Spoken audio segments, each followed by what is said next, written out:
ଜିରାବାଡ଼ି ଉଚ୍ଚ ପ୍ରାଥମିକ ବିଦ୍ୟାଳୟଠାରେ ବାର୍ଷିକ ଉତ୍ସବ ଅନୁଷ୍ଠିତ ହୋଇଯାଇଛି। ଏଥିରେ ମୁଖ୍ୟ ଅତିଥି ଭାବରେ ଗୋଷ୍ଠୀ ଶିକ୍ଷା ଅଧିକାରୀ ଯୋଗ ଦେଇଥିଲେ ଏବଂ ବିଦ୍ୟାଳୟର ଶିକ୍ଷକ ଶିକ୍ଷୟିତ୍ରୀ ମଧ୍ୟ ଅଛନ୍ତି। ଆମେ ତାଙ୍କଠାରୁ ସିଧାସଳଖ ଭାବରେ ପଚାରି ବୁଝିପାରିବା କେମିତି କ'ଣ ଆଜି ବାର୍ଷିକ ଉତ୍ସବ ଅନୁଷ୍ଠିତ ହୋଇଥିଲା। ଆଜି ଏହି ନୂତନ ବର୍ଷର ପ୍ରାରମ୍ଭରେ ଆମ ବିଦ୍ୟାଳୟରେ ଜିରାବାଡ଼ି ଉଚ୍ଚ ପ୍ରାଥମିକ ବିଦ୍ୟାଳୟରେ ବାର୍ଷିକ ଉତ୍ସବ ଅତି ଧୁମଧାମରେ ଆରମ୍ଭ ହୋଇଥିଲା। ବର୍ତ୍ତମାନ ପର୍ଯ୍ୟନ୍ତ ମଧ୍ୟ ପିଲାଙ୍କର ବହୁତ କମ୍ପିଟିସନ୍ କରାହୋଇଥିଲା, ଯେଉଁଟାକି ପ୍ରାଇଜ୍ ଡିଷ୍ଟ୍ରିବ୍ୟୁସନ୍ ମଧ୍ୟ କରାହୋଇଛି। ଆଉ ଆହୁରି ମଧ୍ୟ ଆଗକୁ ସାଂସ୍କୃତିକ କାର୍ଯ୍ୟକ୍ରମ ଗୁଡ଼ିକ ରହିଛି, ତାକୁ ଆଗକୁ ଆହୁରି ନିଆଯିବ। କେତେ ବହୁତ ପୁରୁଣା ବର୍ଷର ସ୍କୁଲଟି ଏବଂ କେମିତି କ'ଣ ବିଭିନ୍ନ ଆମର ଏହି ଜିରାବାଡ଼ି ସ୍କୁଲଟି ଆମର ସ୍ୱାଧୀନତା ପୂର୍ବରୁ ତାର ତ 1945 ମସିହାରେ ଏହା ପ୍ରତିଷ୍ଠିତ ହୋଇଥିଲା। ଆଉ 1945 ମସିହା ଠାରୁ ବର୍ତ୍ତମାନ ପର୍ଯ୍ୟନ୍ତ 2025 ଓ 80 ବର୍ଷ ମଧ୍ୟରେ ବିଦ୍ୟାଳୟର ବହୁତ ଉତ୍ତମ ଛାତ୍ରଛାତ୍ରୀ ମାନେ ବହୁତ ଉଚ୍ଚ ପଦପଦବୀରେ ମଧ୍ୟ ରହିଆସିଛନ୍ତି। ଆଉ ସ୍କୁଲରେ ମଧ୍ୟ ନାମ ରହିଛି ଆମ ବ୍ଲକରେ।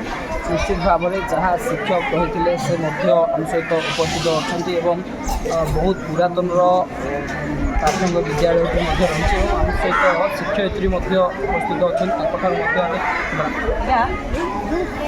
ଆଜି ବାର୍ଷିକ ଉତ୍ସବରେ ଯୋଗଦାନ କରିଥିଲେ ଏବଂ କେମିତି କ'ଣ ସାଂସ୍କୃତିକ କାର୍ଯ୍ୟକ୍ରମ ମଧ୍ୟ କରିଥିଲେ। ସାଂସ୍କୃତିକ କାର୍ଯ୍ୟକ୍ରମ ଆମର ପିଲାମାନଙ୍କୁ ଆଗରୁ ସବୁ ଶିକ୍ଷା ଦିଆଯାଇଥିଲା। ସେ ପିଲାମାନେ ବି ବହୁତ ଇଚ୍ଛୁକ ଥିଲେ ସବୁ କରିବା ପାଇଁ, ଆଉ ସେଇ ଅନୁସାରେ ସବୁ କରୁଛନ୍ତି। ଆହୁରି କିଛି ଗ୍ରାମବାସୀ ମଧ୍ୟ ଏଥିରେ ସେଥିରେ ଦିନକୁ ଦିନ ପିଲାମାନଙ୍କର ଇଚ୍ଛା ନିଶ୍ଚିତ ଭାବରେ ଶୁଣିପାରୁଥିଲେ ସାଂସ୍କୃତିକ କାର୍ଯ୍ୟକ୍ରମର ମଧ୍ୟ ଆୟୋଜନ ହୋଇଥିଲା ଏବଂ ଗ୍ରାମବାସୀଙ୍କ ମଧ୍ୟ ସହଯୋଗ ମଧ୍ୟ ରହିଥିଲା ଏବଂ ଆମ ସହିତ ଜିରାବାଡ଼ି ପଞ୍ଚାୟତର ସରପଞ୍ଚ ମଧ୍ୟ ସମ୍ମାନିତ ଅତିଥି ଭାବରେ ମଧ୍ୟ ଯୋଗ ଦେଇଥିଲେ ଏବଂ ଆମେ ତାଙ୍କଠାରୁ ମଧ୍ୟ କେମିତି କ'ଣ ଆଜିର କାର୍ଯ୍ୟକ୍ରମ। ସରୋଜ କୁମାର ନାୟକ, ଜିରାବାଡ଼ି ଗ୍ରାମ ପଞ୍ଚାୟତର ସରପଞ୍ଚ। ଆଉ ପ୍ରତିବର୍ଷ ଭଳି ଏହି ବର୍ଷ ମଧ୍ୟ ବହୁତ ଧୁମଧାମ ବା ବହୁତ ସୁନ୍ଦର ଆଡ଼ମ୍ବରରେ ଆମର ଏହି ବାର୍ଷିକ ଉତ୍ସବଟି ପାଳିତ ହେଉଛି। ଏଠି ପୂର୍ବରୁ ଆମର ଯେଉଁ ବିଭିନ୍ନ ପ୍ରକାର ସବୁ କମ୍ପିଟିସନ୍ ହୋଇଥିଲା, ସେଇ କମ୍ପିଟିସନ୍କୁ ନେଇକି ପୁରସ୍କୃତ ବିତରଣ ହୋଇଥିଲା। ଆଉ ଆମର ସମ୍ମାନିତ ଅତିଥି ରୂପେ ଆମର କ୍ଲଷ୍ଟରର ପିଓ ମ୍ୟାଡ଼ାମ୍ ଆସିଥିଲେ ଏବଂ ଆମର ପୂର୍ବତନ ଶିକ୍ଷକ କୁମୁଦ ସାର୍ ସମେତ ଆମର ଜିରାବାଡ଼ି ପ୍ରୋଜେକ୍ଟ ଅପର ପ୍ରାଇମେରୀ ବିଦ୍ୟାଳୟର ସମସ୍ତ ଶିକ୍ଷକ ଶିକ୍ଷୟିତ୍ରୀମାନଙ୍କର ସୁନ୍ଦର ପ୍ରୟାସ ଦ୍ୱାରା ଆଜି ଏହି ପରିସର ବହୁତ ଗୋଟେ ଆନନ୍ଦ ବିମୁଖ ହୋଇଅଛି ଏବଂ ଆମର ଓଡ଼ିଶା ମାଟିର ଗୋଟିଏ ସ୍ୱାଧୀନ ପୂର୍ବର ବିଦ୍ୟାଳୟ ଅଟେ। ଏହା ଗୋଟେ ଗୌରବାନ୍ୱିତ ବିଦ୍ୟାଳୟ। ଏ ବିଦ୍ୟାଳୟରେ ଏଠି ଜିନିଷ ଗ୍ରାମବାସୀଙ୍କ ନିବେଦନ ରହିଥିଲା, ଯାହାକି ଏବେକାର ବିଧାୟକ ମଧ୍ୟ ଆସିକି ଯୋଗ ଦେଇ ପାରିଥାନ୍ତେ, କିନ୍ତୁ କୌଣସି କାରଣ ଯୋଗ ଦେଇପାରିନାହାନ୍ତି।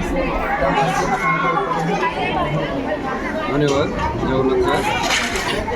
ତାଙ୍କର କିଛି ଅସୁବିଧା ଥିବା ଯୋଗୁଁ କିଛି ଗୋଟେ ପ୍ରୋଗ୍ରାମ୍ ଥିବା ଯୋଗୁଁ ସେ ଉପସ୍ଥିତ ରହିପାରୁନଥିଲେ। ତେଣୁକରି ପଞ୍ଚାୟତ ସରପଞ୍ଚକୁ ଏଠି ମୁଖ୍ୟ ଅତିଥି ରୂପେ ଆମର ଶିକ୍ଷକ ଆମର ଯିଏକି ପ୍ରଧାନ ଶିକ୍ଷକ କୁନା ସାର୍ ଅନୁରୋଧ କ୍ରମେ ମୁଁ ଆଜି ଉପସ୍ଥିତ ରହିଛି ଏବଂ ଆଗାମୀ ଦିନରେ ମଧ୍ୟ ଏହି ବିଦ୍ୟାଳୟ ଯେଉଁ ପ୍ରଥମ ଶ୍ରେଣୀରୁ ଅଷ୍ଟମ ଶ୍ରେଣୀ ପର୍ଯ୍ୟନ୍ତ ମଧ୍ୟ ଅଛି, ଆଗାମୀ ଦିନରେ ଏହି ବିଦ୍ୟାଳୟରେ ଯେମିତି ନବମ ଓ ଦଶମ ଶ୍ରେଣୀ ହୋଇପାରିବ ସେଥିପାଇଁ ମଧ୍ୟ ଆମେ ବହୁତ ପ୍ରୟାସ କରିଛୁ। ଆଉ ଆମର ର୍ୟାଙ୍କିଂ ହିସାବରେ ମଧ୍ୟ 13 ନମ୍ବରରେ ଆମ ଜିରାବାଡ଼ି ବିଦ୍ୟାଳୟଟି ଅଛି। ମୁଁ ଭାବୁଛି ଅତି ନିକଟରେ ଏହା ସାଫଲ୍ୟ ହୋଇପାରିବ।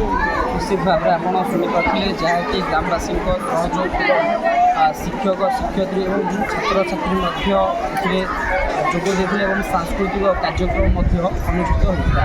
ଜିରାବାଡ଼ି ଜର୍ଣ୍ଣାଲିଷ୍ଟ କପିଳାସ ନାୟକଙ୍କ ସହ ଜଗନ୍ନାଥ ପ୍ରଧାନ କରି